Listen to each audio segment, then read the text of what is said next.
y la próxima semana vamos a desarrollar algunas recetas fáciles y deliciosas que están relacionadas con ellas.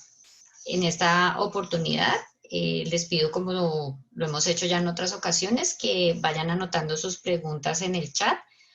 Ana María va a estar recopilándolas y dejaremos el espacio de preguntas para el final de la charla, antes de que Jack nos cuente acerca de los utensilios y los ingredientes que estaremos utilizando la próxima semana. Como hemos visto durante este mes que termina, hemos desarrollado ya todas los mensajes, o los 9 mensajes de las guías alimentarias basadas en alimentos, que son las GABAs para personas mayores de 2 años, y que han sido la fuente principal o primordial para todas las charlas que hemos realizado hasta ahora. Hemos alternado charlas teóricas, Ana María y yo. Hace 15 días tuvimos la presentación de Laura, la nutricionista invitada, que nos estuvo enseñando acerca de herramientas muy importantes para leer el rotulado nutricional de los alimentos de una manera sencilla. Y a su vez Jack nos ha estado enseñando varias recetas muy fáciles, a través de las cuales hemos ido desarrollando de manera práctica la teoría que vamos aprendiendo. El día de hoy vamos a terminar con el último de los mensajes que teníamos y que desarrolla la guía, que es acerca de las grasas o lípidos en la dieta, y que, como veremos, están presentes en gran cantidad de los alimentos y de la alimentación diaria de todos nosotros. Empecemos pues. En la guía aparece como el 8º mensaje. Nos dice que para cuidar el corazón se consuma aguacate, maní y nueces, se disminuye el consumo de aceite vegetal y margarina, y se eviten las grasas de origen animal como la mantequilla y la manteca. Si ustedes miran aquí en nuestro plato saludable de la familia colombiana, y que aparece en las guías y que hemos estado desarrollando todo este mes, los alimentos fuente de grasa que ven aquí en este circulito rojo, pues son unos de los grupos que proporcionalmente menos se deben consumir en la dieta, junto con los azúcares, que los vimos en las 2 semanas que pasaron anteriormente. Pero pues la primera pregunta que nos hacemos cuando tratamos de entender el tema de las grasas o de los lípidos, y cómo traté de estructurarlo, es qué son las grasas o qué son los lípidos, si son necesarios en la dieta, si no son necesarios. Y la primera respuesta que les doy a esa pregunta, que podría hacerse uno, es que al igual que los carbohidratos, que normalmente llamamos como harinas, y las proteínas, pues son macronutrientes. Entonces aquí la pregunta viene ahora enfocada a qué es un macronutriente. Como lo ven aquí en la imagen, los macronutrientes son componentes que, como el mismo nombre lo dice, macro, son mayoritarios o de alta cantidad, o se presentan en alta cantidad en los alimentos, y se utilizan como fuente básica de energía, y conforman también parte de la estructura corporal que tienen las células de todo el organismo, siendo su estructura básica una molécula de carbono, como la que aparece en la imagen. Cada uno de estos macronutrientes, es decir, proteínas, carbohidratos y grasas, espérenme, voy a checarme yo, ya, tienen funciones específicas y se relacionan entre ellas en un balance delicado. Es por eso que hemos sido tan insistentes durante todo el mes cuando les contamos que es muy importante que se encuentren todos los nutrientes en la dieta y que no falte ninguno.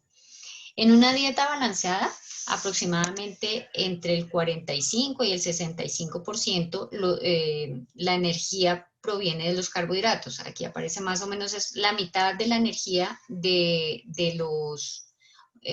la dieta debe provenir de los carbohidratos, que pueden ser los simples, como son los azúcares, que lo hemos estado viendo, o los complejos, que son los que están conformados por varias moléculas de azúcar. Más o menos entre un 20-35% de la energía proviene de las proteínas, que pueden ser tanto las de origen animal como las de origen vegetal.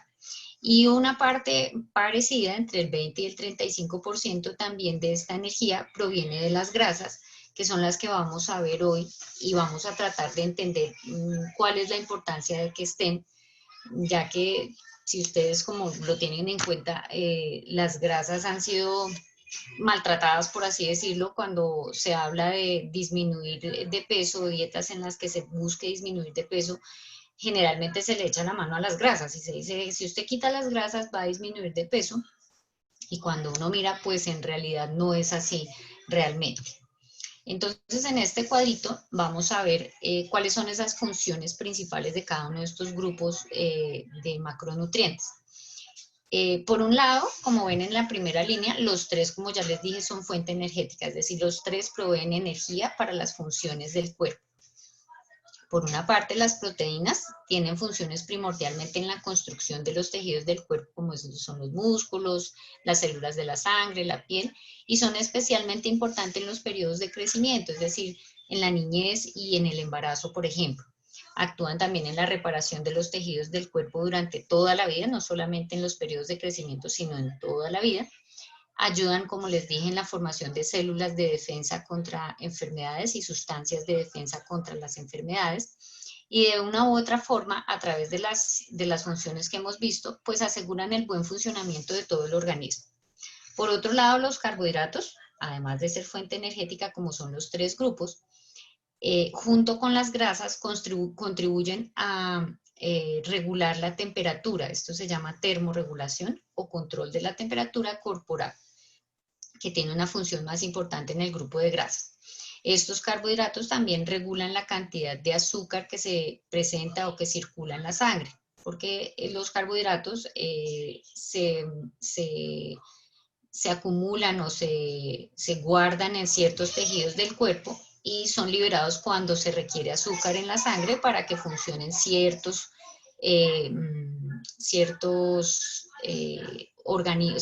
órganos del cuerpo, como el cerebro, por ejemplo, que vive fundamentalmente de azúcar.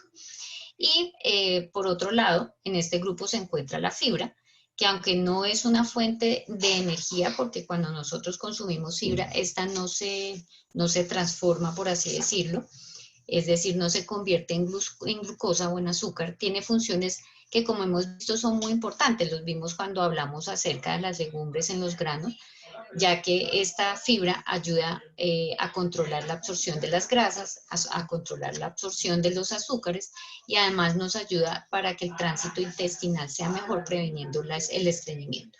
Y finalmente las grasas, que como ya vimos, actúan siendo fuente energética, y en la termorregulación también tienen otras acciones y actividades importantes, como son, por ejemplo, unas mecánicas como la protección de los órganos internos en golpes o lesiones, porque todos los órganos internos, el hígado, el estómago, todo lo que está dentro de nosotros está recubierto por grasa, que lo que le da es una función de sostén, o tiene una función de sostén.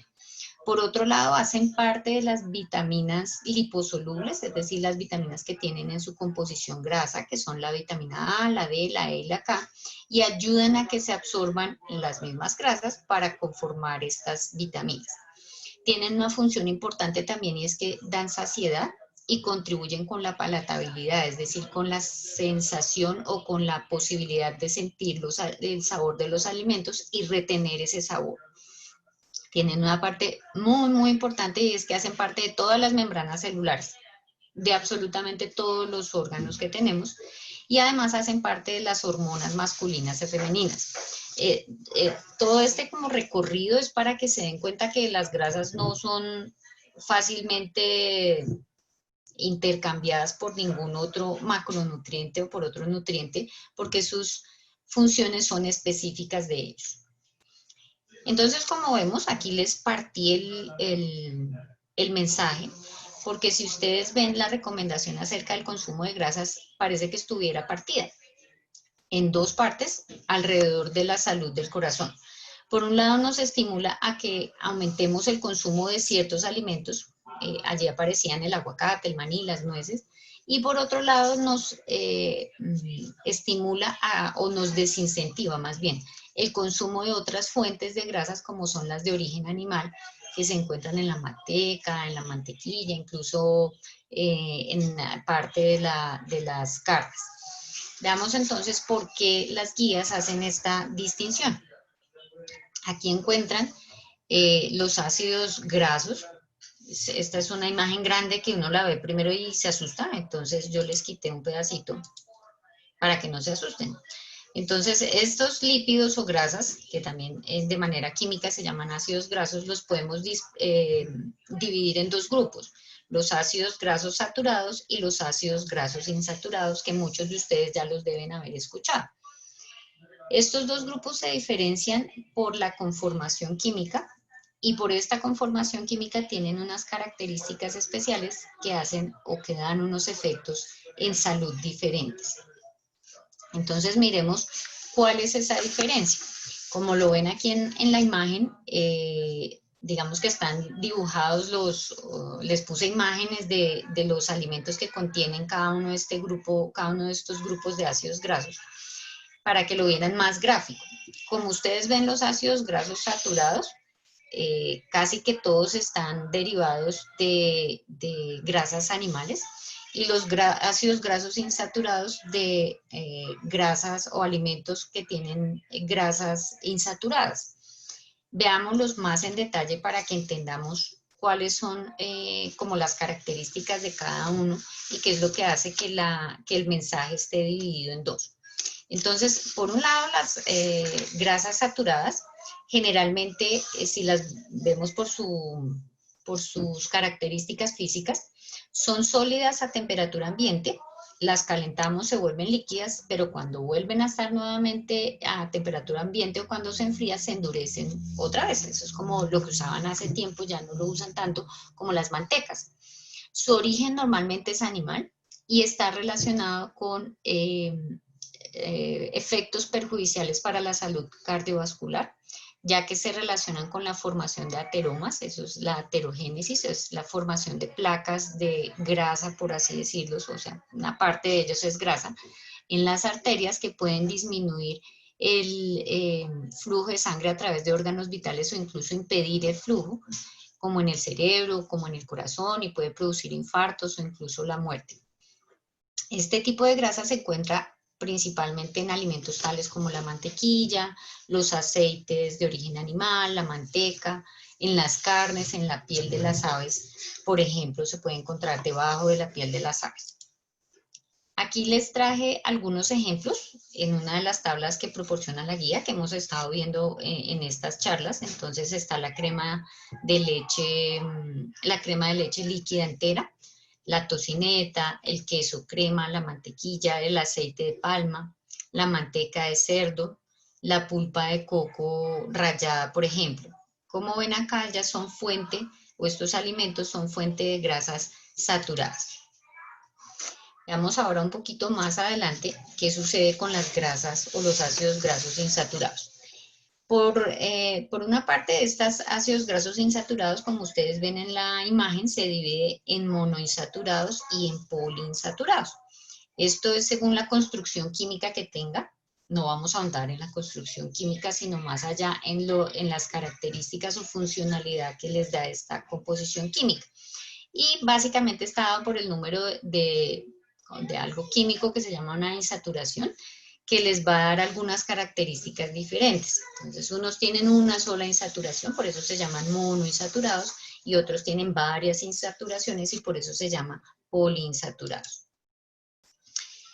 Como les había dicho, estas grasas insaturadas normalmente tienen su origen en alimentos de origen vegetal, están relacionadas con efectos benéficos, contrario a las grasas saturadas, porque tienen un papel antiinflamatorio, perdón, un papel hipolipemiante. Hipolipemiante quiere decir que disminuye algunos tipos de grasas en la sangre, y porque tienen un efecto antitrombótico. Antitrombótico se refiere a la disminución en la formación de trombos, porque hay una menor adhesión de unas células que se llaman plaquetas y que son las que forman los trombos en la sangre.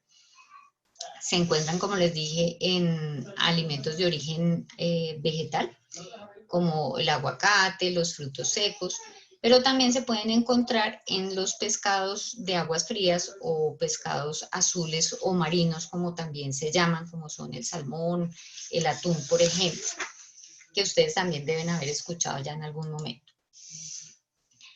Dentro de este grupo de ácidos grasos insaturados también se encuentran unos ácidos grasos que ustedes deben haber escuchado, que los ven acá, que son el omega 6 y el omega 3. Yo creo que los han escuchado mucho y sobre todo por la mercadotecnia, porque se venden muchísimo, como en el mercado, los suplementos de ácidos grasos omega 3 y omega 6. Como vimos, principalmente se encuentran en aceites vegetales, principalmente el omega 6, que ustedes ven es monoinsaturado, se encuentra principalmente en los aceites de origen vegetal, mientras que los omega 3 se encuentran principalmente en los alimentos que les dije, que son los peces de aguas frías, como el salmón y el atún, por ejemplo. Estos omega 3 se convierten en unas sustancias que ustedes deben haber visto si tienen niños pequeños. En la lata de la leche de los niños dice enriquecido con EPA y con DHA, porque están relacionados con funciones relacionadas con el crecimiento y el desarrollo del sistema neuronal. Se denominan 6 y 3 por el lugar donde tienen ese doble enlace que les hablaba yo, que los hace insaturados, pero tienen una característica muy importante, y de ahí su importancia, y es que estos ácidos grasos no los podemos producir nosotros a través del metabolismo, y por tanto deben ser consumidos en la dieta. Es decir, y aquí les puse la palabra, son ácidos grasos esenciales, y tienen funciones muy importantes porque se transforman en estas sustancias que les conté, que tienen funciones relacionadas con el sistema inmune, con el desarrollo neurológico, como ya les he estado comentando. Como lo observan en la imagen, los omega 6, o los omega 6 son mucho más frecuentes porque los podemos encontrar en una gran cantidad de aceites vegetales, mientras que los omega 3 solamente los encontramos en esos peces azules, razón por la cual ustedes encuentran unas recomendaciones asociadas sobre todo a los omega 3 y no a los omega 6, porque casi nunca se hace déficit de omega 6. Y de esa misma forma encontramos muchos suplementos que tienen solamente omega 3 y no omega 6 por la misma, si ustedes se hacen de pronto la pregunta cuántos consumimos peces de agua fría o de marinos en la semana, pues no creo que muchos levanten la mano. Estos ácidos grasos omega 3 y omega 6 son de alta importancia porque están relacionados con la modulación de varias funciones, como ya les he venido diciendo. Entonces, por una parte, modulan la respuesta inflamatoria y la respuesta inmune, modulan la agregación plaquetaria de la que les estaba hablando antes, es decir, la que hace la formación de los trombos, y modulan el crecimiento y la diferenciación celular, especialmente en el sistema nervioso, así como el control del metabolismo de otras sustancias como son los azúcares y las mismas grasas. Entonces, si ustedes ven, todos estos ácidos grasos tienen funciones importantes y funciones importantes en prevención de salud. Por eso les decía al principio que no está tan bien decir que debemos quitar las grasas de la alimentación, totalmente si queremos disminuir de peso o si queremos disminuir el colesterol en sangre, sino que tenemos que aprender a hacer un balance de esas grasas llamadas buenas y grasas llamadas malas en la alimentación. Aquí, como les mostré en la anterior acerca de las grasas saturadas, pues están las grasas monoinsaturadas. Dentro de estas grasas monoinsaturadas están el aceite de oliva, el aceite de canola, el aguacate y algunas margarinas suaves. Y recuerden entonces que estas grasas monoinsaturadas están principalmente o son ricas principalmente en ácidos omega 6.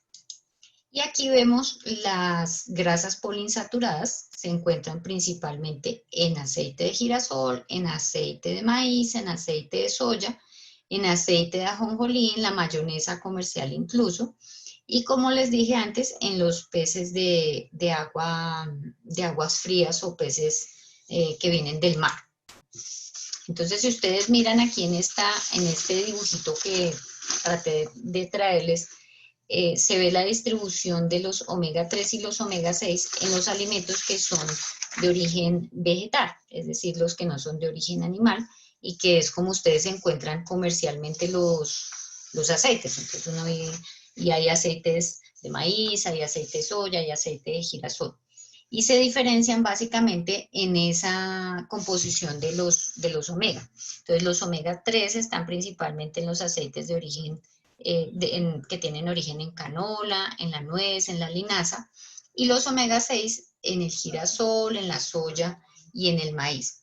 Allí radica la importancia de algo que ya habíamos hablado antes y que Ana María había sido muy clara en contarles, que no se recomendaba o no se recomienda que las fuentes de grasas vengan solamente o las fuentes vegetales vengan de una sola, sino que en vez de casarnos con una sola, entonces yo no compre siempre aceite de girasol, sino que a veces compre aceite de canola y a veces aceite de girasol, más no las mezclas. No se recomienda una mezcla de aceites, no sé, canola con girasol o algo así, sino que se usen aceites puros de uno solo y los intercambio. Entonces puede tener uno el frasquito de girasol y el frasquito de canola e intercambiarlos cuando se hacen, por ejemplo, en las preparaciones. Cuando uno habla de esto, entonces se pregunta, ¿cuánto se recomienda consumir de estos ácidos grasos omega 3 y omega 6? Entonces, la recomendación son 500 miligramos diarios. Cuando uno habla de 500 miligramos diarios, es difícil hacerse o darse la respuesta a eso, en qué se traduce en la dieta. Básicamente lo que se traduce es que se deberían consumir 2 raciones de pescado azul a la semana. Es decir, yo podría un día comer atún y otro día podría comer, por ejemplo, salmón. O 2 días atún si no me gusta el salmón, o 2 días salmón si no me gusta, o alguno de estos pescados marinos. Y de esta forma no necesitaríamos utilizar complementos. Esa es la razón por la cual los complementos nutricionales que tienen ácidos grasos omega 3 y omega 6 tienen tan buena demanda, porque la mayor parte de las personas no cumplimos o no cumplen con esta recomendación. Entonces, si la quisiéramos cumplir solamente con 2 raciones de pescado azul a la semana, lo podríamos hacer fácilmente. Pero aquí quiero también hacer como un llamado de atención, y es que a veces todos estos suplementos se publicitan y se sacan como la fórmula mágica para prevenir cualquier cosa.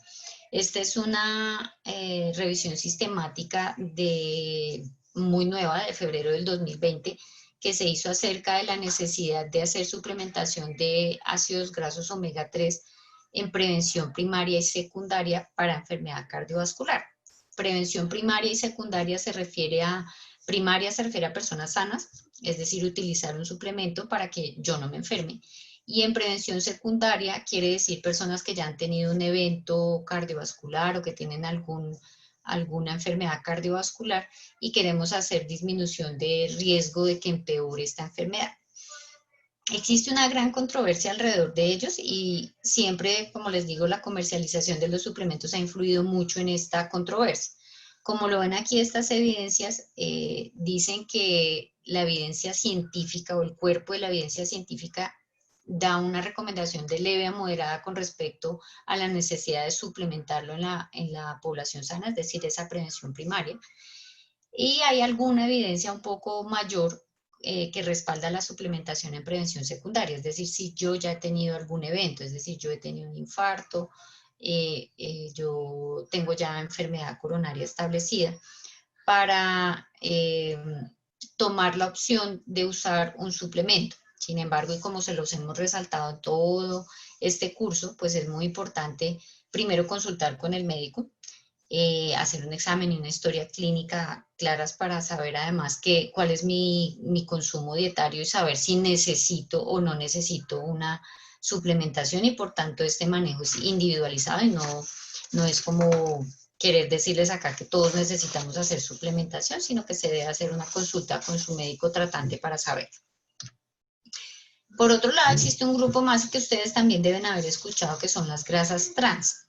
Las grasas trans, aunque son grasas insaturadas, es decir, de las grasas que hemos venido hablando que son buenas, a través de un proceso industrial que se hace y en el que se les adiciona una molécula de hidrógeno, con el objetivo, ¿cuál es el objetivo de hacer esto? Aumentar o mejorar el sabor, resaltar el sabor y alargar la duración de los alimentos, pues se le cambian sus propiedades y su conformación química y se convierten en grasas trans. Se ha encontrado que estas grasas son particularmente peligrosas para la salud cardiovascular porque aumentan el riesgo de enfermedades cardiovasculares y el desarrollo de enfermedades, por ejemplo, como la diabetes mellitus tipo 2 e incluso el cáncer. Se pueden encontrar en alimentos procesados principalmente, como los que se usan en pastelería, en las salsas, en los aderezos, por ejemplo. Aunque la mayoría de las margarinas actualmente se someten a unos procesos diferentes en su producción, eran de las que más grasas trans tenían. Si ustedes miran ahora uno cuando hace la compra de margarinas o de productos de pastelería, generalmente las empresas se curan en salud diciendo que son libres de grasas trans y han tratado de cambiar ese proceso industrial para no utilizarlas. Entonces, después de entender un poco más profundamente acerca de la definición, de la estructura, de las funciones, de los tipos de las grasas, pues llevemos o veamos cómo podemos llevar a la práctica esta recomendación que nos hacen las guías. Una recomendación general para cumplir la mitad del mensaje que se relaciona con la disminución de algunos tipos de grasas, es decir, como ya vimos las grasas saturadas, puede ser como primera medida disminuir al máximo el consumo de preparaciones fritas, dentro y fuera de casa, es decir, lo que hacemos en casa y lo que comemos fuera de casa. Por una parte, porque eso nos disminuiría la carga calórica que implica el adicionar grasas a las preparaciones y en especial porque esas frituras a veces se hacen con grasas animales, especialmente las que se hacen fuera de casa. En casa yo puedo estar segura de comprar este tipo de aceite poliinsaturado, pero afuera no estoy muy segura de si son este tipo de grasas. Así, sería ideal que nosotros tratáramos de preferir preparaciones guisadas, sin aceite, salteadas, a la plancha, asadas o al vapor. Y emplear aceites en las preparaciones una sola vez. Hay que tratar de evitar reutilizarlo, no porque se aumente la carga calórica o la carga de aceite malo, sino porque se producen unas sustancias, unos compuestos que son dañinos no solo para la salud del corazón, sino que también se han relacionado con la aparición de células malignas predecesoras del cáncer.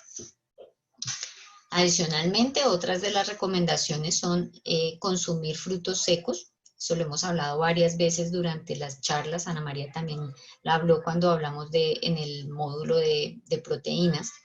Se pueden usar el maní sin sal, las nueces, los cacahuates, las almendras, el marañón, los pistachos, porque pueden conformar una buena opción para los pasabocas y para las meriendas.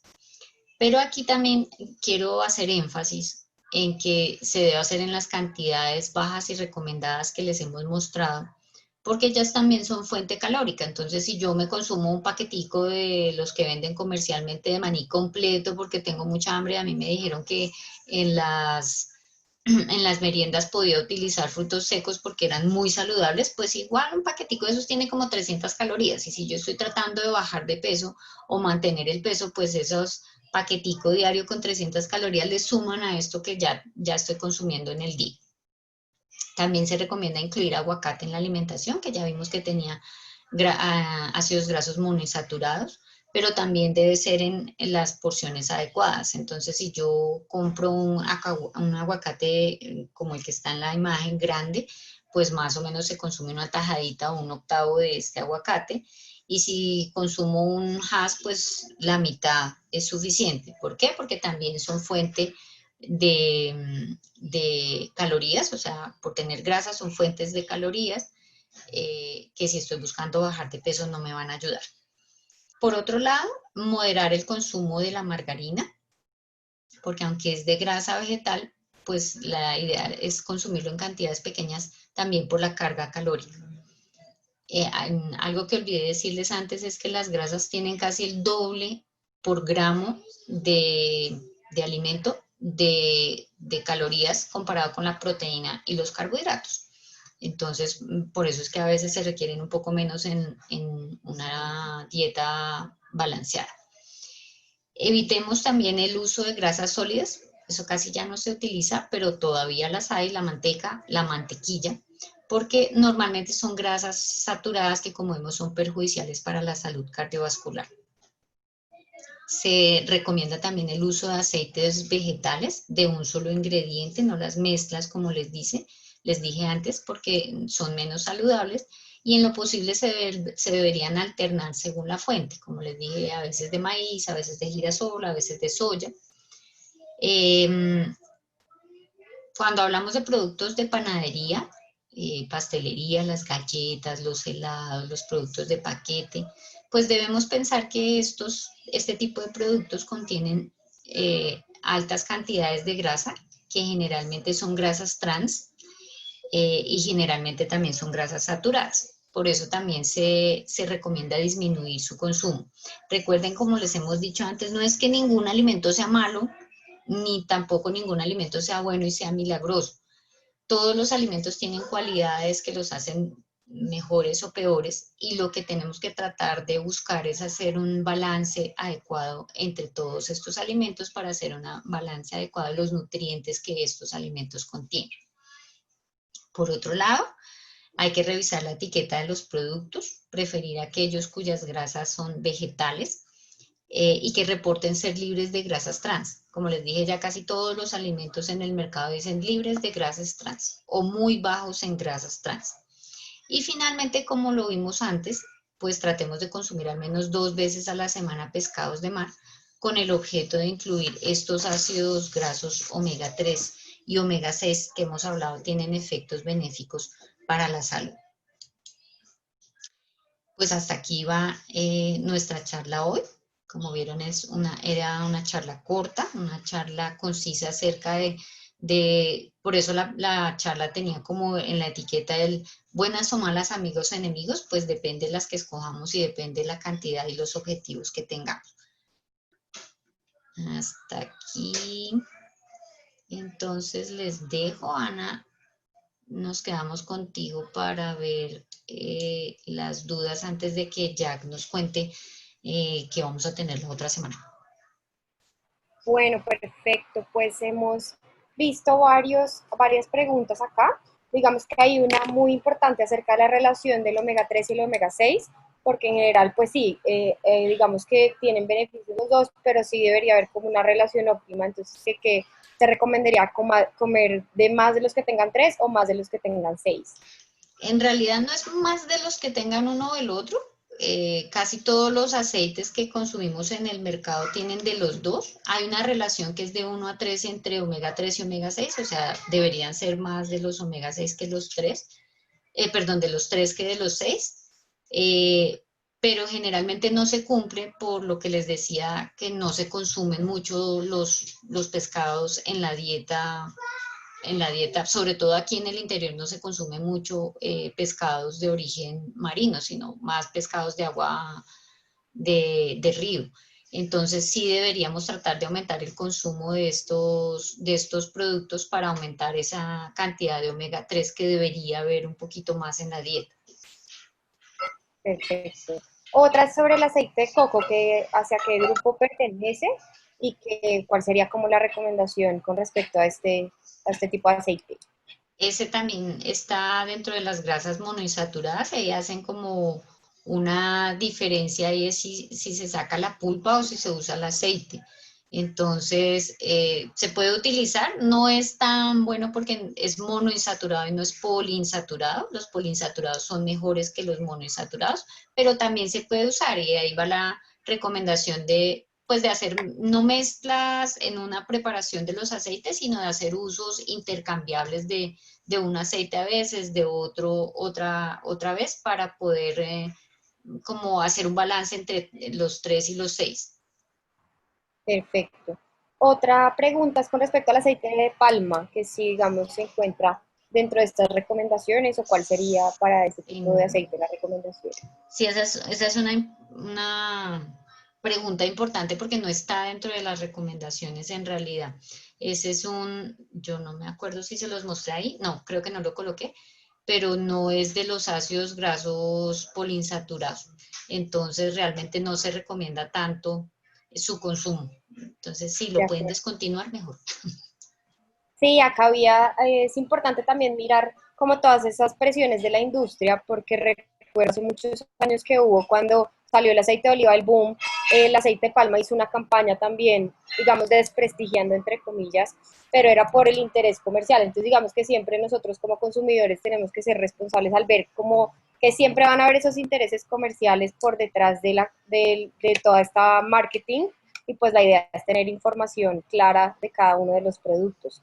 Otra Exacto. importante pregunta era sobre el atún en lata, que si se recomienda cuántas veces a la semana, en agua o en aceite. Ok, digamos que el que sea en agua en aceite no le quita o le pone en cuanto a su composición nutricional, lo que hace es que cambia el componente calórico. Recuerden, las grasas así sean buenas, porque yo he visto, por ejemplo, aceite, atún que viene en aceite de oliva, atún que viene en otro aceite, entonces lo hacen que se vea, como dice Ana María por marketing, que se vea mejor, pero de todas formas, si tiene aceite comparado con uno que viene en agua, pues tiene más calorías. Entonces, depende del objetivo que tenga cada uno. Entonces, si yo estoy tratando de bajar de peso o de mantenerme en un peso, pues preferiría utilizarlo en agua. Si estoy tratando de bajar, si estoy tratando de mantener, a veces lo usaría con aceite y a veces lo usaría en agua. Si estoy tratando de ganar de peso, pues probablemente lo consumiría siempre con aceite. Entonces, Ujú. digamos que en eso radica la diferencia. Los enlatados, creo que ya lo hemos hablado, pues tienen preservantes, entonces, pues no es tan chévere consumir alimentos enlatados de todos los tipos, ya, las verduras enlatadas, todo lo que viene enlatado, pero no, como nosotros les hemos dicho, no quiere decir que es que nunca me pueda comer un enlatado. Es decir, si yo esta semana me voy a comer un atún enlatado, pues bueno, está bien, me voy a comer un atún enlatado, pero todos los días como atún enlatado, que a veces le escucho a uno esto a los chicos en la universidad y cargan todos los días como refrigerio para después de entrenar una lata de atún y un pan. Entonces uno ya dice, pues todos los días un enlatado en forma de una lata de atún ya no es tan interesante. Entonces, sí se pueden, que sean los, como les dijo Ana hace 15 días, creo, entre más natural mejor. O sea, lo que decía Luisa, ay, se me olvidó el nombre de la nutricionista. Laura. Laura, perdón, yo Luisa. Como decía ella, entre menos etiquetas tenga que ver uno, es mejor. Entonces, si yo voy a comerme un pescado fresco, pues ese no va a traer etiqueta. En cambio, si me lo como en lata, sí voy a tener que ver etiqueta y voy a tener que ver cuánta sal trae, preservantes y todo esto. De acuerdo, sí, igual. Ahí les recomendamos la clase previa y les pusimos los enlaces para que puedan consultar esa información de la etiqueta, porque ahí hablamos de la sal y el consumo de enlatados también. Uh -huh. Bueno, otra de las dudas era acerca de que si puedes repetir los efectos de la grasa trans y por qué son malos la grasa trans. Ok, entonces la grasa trans, como les conté, inicialmente son grasas insaturadas, o sea, son grasas de las que clasificamos como buenas, pero les hacen un cambio químico, que es que les añaden una molécula de hidrógeno, y eso lo hace, digamos, la industria, y se hizo, digamos, las grasas trans son súper antiguas, o sea, como con el principio al principio casi del paso de las comidas en casa a las comidas que uno cargaba, las encontraron, como todo casi siempre se encuentra de forma inusitada e inesperada sin investigarlo mucho, encontraron que ese tipo de grasas lo que hacía era que hacía que los alimentos duraran más. Es decir, les da más duración, los hace de mejor sabor y hace que el sabor dure más en la boca. Entonces se utilizaban muchísimo en pastelería, todos estos paquetes para que duren, lo que nos decía Laura también, como que eso que dura en la estantería 1000 años y que les encuentra a uno la fecha de caducidad por allá hasta dentro de 6 meses, pues tiene que tener algo para que dure todo eso. Entonces parte de eso que tiene a veces son grasas trans y son malas porque esas grasas están relacionadas con la formación de ateromas. Los ateromas son placas de grasa en las arterias que están relacionadas con enfermedad cardiovascular, infartos y todo eso, y además porque en su metabolismo producen ciertos efectos que las relacionan incluso con el aumento de células cancerígenas y con daños en el metabolismo de grasas y carbohidratos que lo relacionan con el desarrollo de diabetes. Entonces, por eso también dentro de las etiquetas, cuando vayamos a mirar lo que vamos a comprar, pues la idea es que si no están libres de trans, por lo menos que sean muy bajos en trans. Perfecto. Otra de las preguntas importantes es acerca de la porción de los frutos secos, para tenerla clara.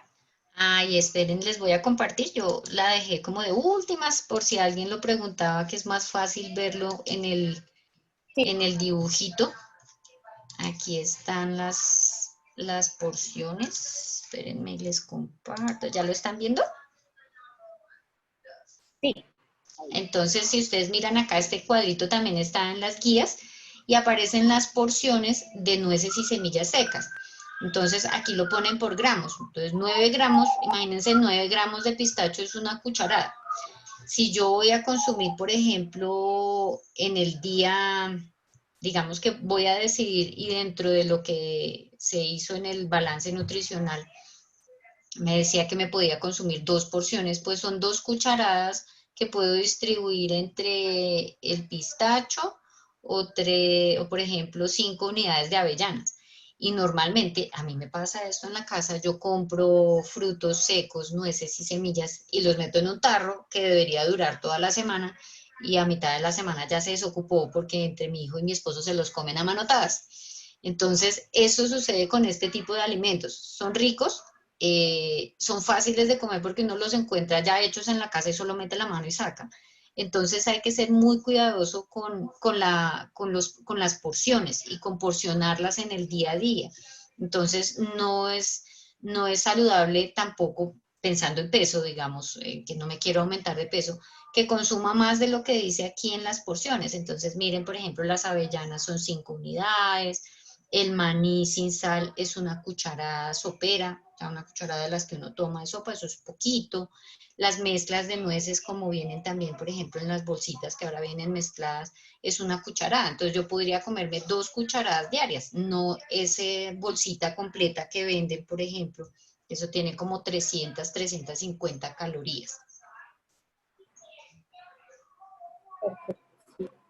Eh, Hay un mensaje importante, es como al día 30 gramos, que es como algo fácil de recordar, que es una bolsa chiquita de la especial. Sí, El de los grande pequeñitos. trae 50, entonces digamos que eso ya serían exceder un poquito la porción al día. Bueno, otra de las preguntas es acerca de la mantequilla clarificada o de las grasas que son buenas como para cocinar en vez de las frescas, o el ghee, que es la mantequilla clarificada. Uy, ahí sí me corchan porque no tengo ni idea. Que son Ah, las bueno, margarinas clarificadas. la mantequilla. Entonces lo que hacen con la clarificada es cocinarla y llevarla como a un punto de ebullición alto y luego le quitan esa fase de encima que es como la parte líquida y le dejan solo en lo sólido que es la parte de la proteína. Entonces Ah, ok. digamos que tiene un punto ideal para cocción, ¿sí? Si yo la quiero considerar para cocinar, pues va a tolerar temperaturas más altas que algunas otras de las grasas. Pero lo mismo, todo va en la porción, porque yo no puedo preparar